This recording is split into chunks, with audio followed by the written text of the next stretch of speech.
I will remain firmly with the majority bloc under the leadership of Senate President Alan Peter Cayetano.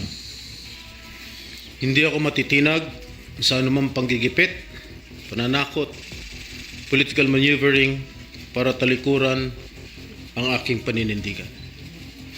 I will not yield to threats. I will not be intimidated. I will not be pressured into surrendering my independence of judgment. I am giving instructions to the Senate Secretary to put on hold my salary. Personal kong pasya ito upang ipakita sa sambayan ng Pilipino na wala akong intensyon makinabang sa pondo ng bayan habang nililinis ko ang aking pangalan. At higit sa lahat, hindi ako papasailalim ng kustodya ng Senado. I will not seek Senate custody. Hindi ko gagamitin ang Senado bilang panangga laban sa mga aligasyon sa akin.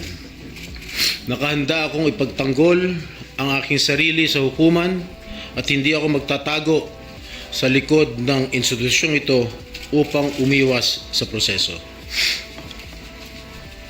Ipagtatanggol ko hanggang sa huli ang aking sarili para patunayan na walang batayan ang mga paratang sa akin. Kalokohan ang lahat na ito. Mismo ang Senate Legislative Budget Research and Monitoring Office o LBRMO ang nagsabi sa Ombudsman na wala silang anumang dokumento o record na nagpapakita na ako ay nagpasok ng anuman insertion sa 2025 national budget. Ang mahalagang impormasyon nito ay kinilala pa mismo ni dating Senate Blue Ribbon Chairman Senator Panfilo Lacson bilang isang makabuluhang ebidensya na sumasalungat sa mga aligasyong binabato laban sa akin. So how can the Office of the Ombudsman file a plunder case against me when I am not even alleged to be part of or the mastermind of the supposed scheme? Wala po akong kinalaman dyan.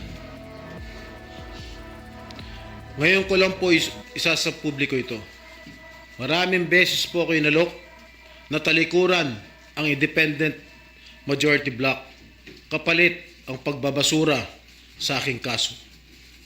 Ngunit, hindi ko po ito tinanggap.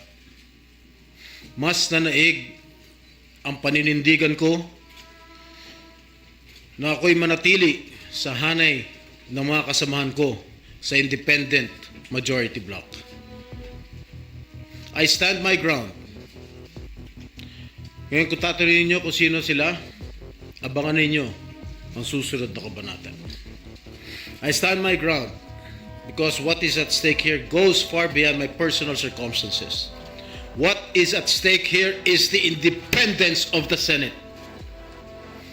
This institution must never become vulnerable to external pressure. It must remain free from political coercion, free from undue influence, and free from any scheme designed to weaken its constitutional role as a co-equal and independent branch of government.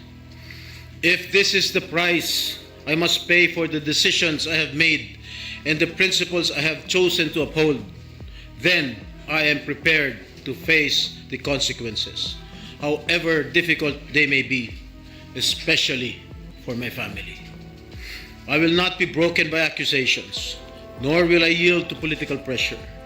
I will meet these charges head on, defend my honor through due process, and place my faith in the truth. I will be proceeding now to the CIDG to voluntarily surrender myself. Maraming salamat.